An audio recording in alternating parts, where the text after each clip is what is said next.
Hello everyone and welcome to another very enjoyable game from round 2 of this year's Norway Chess. It's Magnus Carlsen versus Aryan Tari, so an all-out Norwegian clash. Like I said, this is the Armageddon. The classical game ended in a draw. It was kind of intense. Magnus gave up the queen for 2 rooks, and then in the end it just all ended in a draw. It was could have gone maybe in Magnus's favor, but could have also gone in Black's favor, I guess. So nothing really going on there. But this is now Armageddon. 7 minutes for Magnus. He has to win. Aryan has 10 minutes, and he has to hold to a draw to win the match. So let's see how this goes, as we'll have a new game already as of move 7, which is very, very cool, as this is the Giuoco Pianissimo. So Magnus with the white pieces opens with e4. We have e5, knight to f3, knight to c6, and bishop to c4. Magnus goes for the Italian game. Knight to f6, the 2 knights defense, and now d3. We have bishop to c5, now we're in the Giuoco Pianissimo, and c3 now, preparing to advance on the queen side, but also this will support the advancement of the d4 pawn at some point. So d6, preparing to develop the light square bishop, and now knight b to d2. We have a5 by Tari. A6 is what you usually play here. A5 comes with a bit of a different idea. You don't take away the b5 square from the light square bishop, but then again, you prevent white's expansion on the queen side with a4, b4, b5, and so on, which makes it easier for white to claim the center. And here, Magnus could just castle, but he starts with knight to f1. He's not worried about any threats here, and he just wants to reposition the knight to g3, then to f5 maybe, and so on. And black doesn't really gain anything by going to g4 right away, going for that f2 pawn. It doesn't seem like it's easily defended, but you can just play d4, and it's perfectly fine for white. For example, captures, we can deliver a check, bishop to d2, and everything is nicely defended. So instead, after this knight to f1, there are some games where bishop to g4 was played. Also, castles is a known move, but bishop to e6 in this position, the move that Tari plays, is a new move. So, like I said already, as of move 7, we have a completely new game. So Magnus says, all right, you played a5, you don't have control of a6. I'm going to put my bishop on b5, pin your knight, and now the knight is not, the knight doesn't have any control of the center for the moment. So here we have castles. Now the knight does gain control of the center once again, and now knight to g3. So now Magnus is ready to castle, and now knight to e7, not allowing this capture to happen to double black pawns, and now d4. So it was only a matter of time before white executes this pawn advancement. We have e captures on d4, c captures, and bishop to b4 check. And now what do you play here? Well, you could defend with something like bishop to d2, but that is not how we play chess nowadays. In the true spirit of modern chess, Magnus plays king to f1, also known as the new castles. And now he might have some ideas of maybe pushing the h-pawn, maybe bringing the rook into the game via the h-file. We'll see what happens. We have c6, pushing the bishop back to d3, and now a4, preparing a3 to weaken white's king side, queen side, and now a3, attacking the bishop here. But now Tari doesn't move the bishop, because where do you move the bishop? If you move it here, we're just gonna win the a4 pawn. So here, bishop to b3, his bishop pair is very, very nicely placed here, but it's only temporarily. So bishop to c2. What do you play here? Tari captures, we have captures, and now again, this bishop doesn't have a good square. You have to move it somewhere, and the a5 square is the only square available, but that also means giving up the a4 pawn. So Magnus grabs it, and now there are no good discoveries. There's no square you can move the bishop to make use of this rook eyeing that queen. So here we have d5. Carlsen's king is still on f1, so he is up a pawn, but unless that rook joins the game, it's still black who should be favored here, at least in such a short time control. We have e5, keeping the center closed, knight to e4, and now queen back to c2, ready to pick up the knight here. And here Tari plays f5. He really wants to open up lines towards that white king. Knight to e2 now. And here we have f4. This is very, very interesting as Tari has the black pieces. He only needs a draw to win the match in the Armageddon, but he's pushing everything forward. So here Magnus says, all right, I will take that pawn. I don't mind the f-file opening up.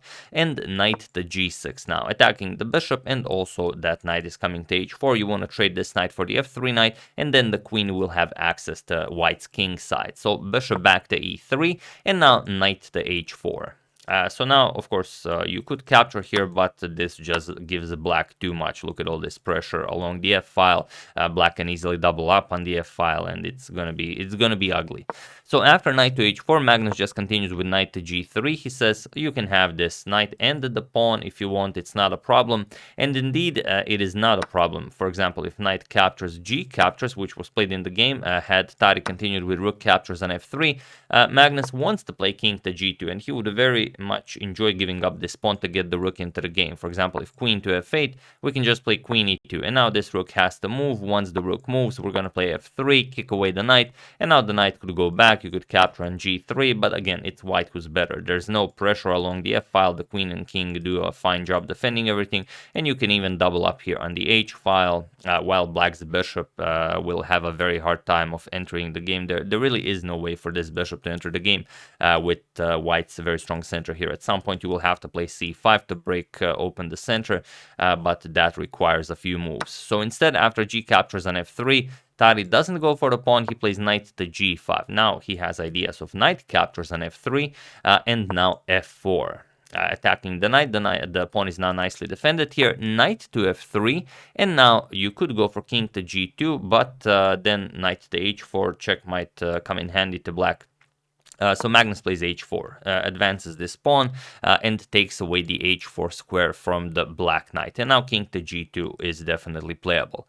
And Tari goes c5. It's time to bust open the center here, and he has to do something. So he has to give up more pawns in order to open up this. And Magnus could capture with the d pawn. He could capture with the queen, but he says, I have plenty of pawns. I don't want to, overgrab any pawns. So here we have king to g2, preparing to bring the rook into the game. Now comes knight captures on d4. We have bishop captures, c captures. Now Tari has a very nice pass to d pawn, and a doubled pass to d pawn. And Magnus says, not a problem. I'm just going to advance this pawn to f5. Now Magnus has a passed e pawn, and you always have to be careful. Either this pawn is coming to e6 or this pawn is coming to f6. So here we have queen to e8, attacking this pawn, but not a problem. Magnus just plays b4, challenges the bishop here, bishop to b6, and now rook h to e1 defending. Made possible by the queen leaving this diagonal. The h4 pawn is no longer hanging, so rook h to e1 definitely makes sense. We have rook to c8, bringing the rook into the game with tempo, attacking the queen, and now queen to b3. Now putting pressure on this pawn.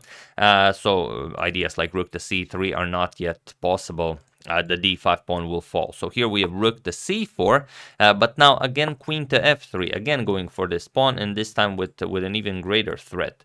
So queen to c6 defending, but now black's defense is kind of left that king side, and now Magnus is ready to start pushing. Now it's a question: do you want to push the e pawn or do you want to push the f pawn?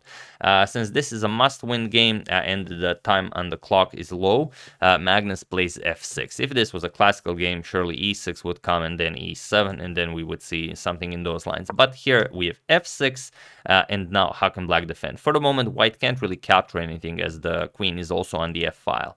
So queen to e6, and now comes knight to f5, threatening to pick up the g7 pawn, and capturing here just results in game over for black. Just queen g4 check, king f7, queen here check, king would have to go here, and now he captures on f6. That's it. There's no defending this. So after knight to f5, we have g6 by Tari, and now knight to e7 with check, going after that d5 pawn. It's not a lot, but it's enough. King to h8, knight captures on d5 now, attacking the bishop here, and Tari now plays d3. The idea being that if the queen captures this pass pawn, sorry about the wrong arrows, we would have something like rook to g4 check, and you might have some problems here. For example, king f1, bishop to d4. Now you've disconnected the queen's defense of the knight. Also, the rook is attacked, so black is definitely back in the game. So instead, after d3, Magnus just eliminates one of Tari's attackers, and now should the knight be captured right away, just e6, and that's it. There's no defense against this. So instead, after knight captures on v6, we have rook to g4 with check, king to f1, and now even d2, attacking Carlsen's rook here, but just rook to e3, saying that, okay, you can have your knight. I'm just gonna continue pushing my pawns. So rook to d4 now. Saying that, well, now I'm giving you a chance to save your knight, but if you do this, for example, knight to a4, then you might run into some like queen to c4 check, king to g1, rook g4 check, then we're going to pick up the h4 pawn again with check, so it could be a little bit messy. White should be okay, but it's Armageddon. You don't want to you don't want to try, too much. So after rook to d4, we have rook to d1, keeping it simple. And now Tari has nothing better than to capture this knight. So queen captures on b6, and of course Magnus just advances his pawn. We have e6, and now queen to b5 with check. We have rook to e2. And now what do you play? Well, Tari tried rook to d3, attacking white's queen, but white's position is simply much better. A lot of moves are possible here for white, but we always look for that absolute best one, that absolute quickest way to win. So feel free to pause the video and try to find this quickest way to win for Magnus while I give you a couple of seconds.